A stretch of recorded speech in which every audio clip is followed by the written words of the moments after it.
പിന്നെ BJP-യുടെ അവിടെയുള്ള വോട്ട്, BJP-ക്കാരുടെ പ്രശ്നം എന്ന് വെച്ചാൽ അവർ പുറത്തുനിന്ന് വരുത്താൻ വന്നു കഴിഞ്ഞാൽ ചിലപ്പോൾ അവർ വലിക്കും.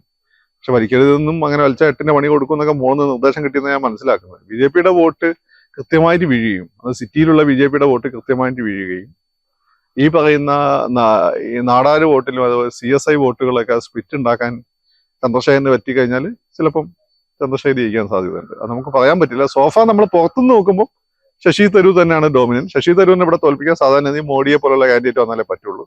ഒരു മോഡി അല്ലെങ്കിൽ പോലും ഒരു 50% മോഡിയാണ് ഈ ചന്ദ്രശേഖർ. പിന്നെ അദ്ദേഹത്തെ ഞാൻ പറഞ്ഞല്ലോ, അത് നമുക്കത്ര എളുപ്പം ജഡ്ജ് ചെയ്യാൻ പറ്റില്ല. അതുകൊണ്ട് നമ്മൾ ഈ കാണുന്നതൊന്നും ആവണമെന്നില്ല കാര്യങ്ങൾ. അതുകൊണ്ട് ഞാനതൊന്ന് ഒരു ക്വസ്റ്റ്യൻ മാർക്ക് ഇടുകയാണ് തിരുവനന്തപുരത്തിന്റെ കാര്യത്തിൽ. പക്ഷെ തൃശ്ശൂരിൽ പറയുന്ന പോലെ മേൽക്കൈ എന്ന് എനിക്ക് പറയാൻ പറ്റില്ല. തൃശ്ശൂർ നമുക്ക് ഏതായാലും ഗ്രൗണ്ടിലുള്ള റിയാലിറ്റീസ് ഏതാണ്ടൊക്കെ അറിയാം. തൃശ്ശൂർ രാഹുൽ ചന്ദ്രശേഖർ എന്ന് വെച്ചാൽ അദ്ദേഹം വേറൊരു ടൈപ്പ് മനുഷ്യനാണ്. മാരീജൻ എന്നൊക്കെ പറയുന്ന പോലെ വേറൊരു ടൈപ്പ് മനുഷ്യനാണ്. ഏത് രീതിയിലാണ് അതിന്റെ ഓപ്പറേഷൻ നടക്കുന്നത് നമുക്കറിയില്ല. പന്നിൻ രവീന്ദ്രൻ ജനകീയനാണെങ്കിൽ പോലും അങ്ങനെ ഒരു പ്രോമിനന്റ് സ്ഥാനാർത്ഥിയല്ല. ശശി തരൂരാണ് പ്രോമിനന്റ് ആയിട്ട് നിൽക്കുന്ന ഒരു സ്ഥാനാർത്ഥിയാണ്. ഈ ഡോമിനൻസ് ഇപ്പൊ നമ്മൾ എന്തായാലും ഇപ്പൊ ഫീൽഡിലേക്ക് നേരിട്ട് നോക്കുമ്പോൾ അദ്ദേഹത്തിന് തന്നെയാണ് നമ്മൾ കാണുന്നത്.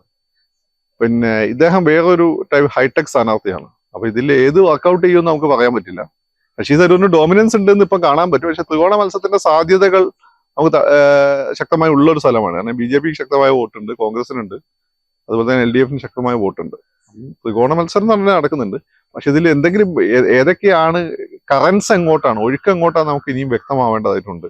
ഇനി ഏതെങ്കിലും ബ്ലാക്ക് ഹോഴ്സ് ഉണ്ടായിട്ട് വരുമോ, കറുത്ത കുതിര ഉണ്ടായിട്ട് വരുമോ എന്നും പറയാൻ പറ്റില്ല. ഇത്തവണ വ്യക്തമായിരിക്കുമ്പോഴും ഷാലോ വാട്ടറിലുള്ള ചുഴികൾ പോലെ എന്തോ തിരുവനന്തപുരത്ത് കിടക്കുന്നുണ്ട് ഒരു ഫീൽ എനിക്കുണ്ട്. CPIക്ക് വേറെ ആരാ നിർത്താനുള്ളത്? ഏതാ ഇല്ലല്ലോ. യങ്സ്റ്റേഴ്സ് കൊള്ളാവുന്ന ആരുമില്ല. പിന്നെ ഈ പഴയ ഹോഴ്സസിനെ തന്നെ നിർത്താൻ പറ്റില്ല. അതിൽ ഇവര് രണ്ടുപേര് ഹൈടെക് ആയതുകൊണ്ട് പന്നിൻ ജനകീയ എന്നുള്ള മുഖം, അതാണ് പോസ്റ്ററിലൊക്കെ കൊടുക്കാൻ ശ്രമിക്കുന്നത്. ക്യാപ്ഷനും അങ്ങനെ തന്നെയാണ്. അപ്പൊ ജനകീയനായ പന്നിനെ ഈ പറയുന്ന ഹൈടെക്കുകാർക്കെതിരെ ഉപയോഗിക്കാന്നുള്ള ഒരു തന്ത്രമായിരിക്കും. അതല്ലാതെ നിങ്ങൾക്ക് ഉള്ള ആളുകളല്ലേ നിർത്താൻ പറ്റുക. അല്ലെങ്കിൽ വേറെ ചില സ്ഥലത്ത് മുമ്പ് ഇവിടെ തന്നെ ചെയ്ത പോലെ ആരും വിലക്കെടുത്ത് കൊണ്ടുവരും.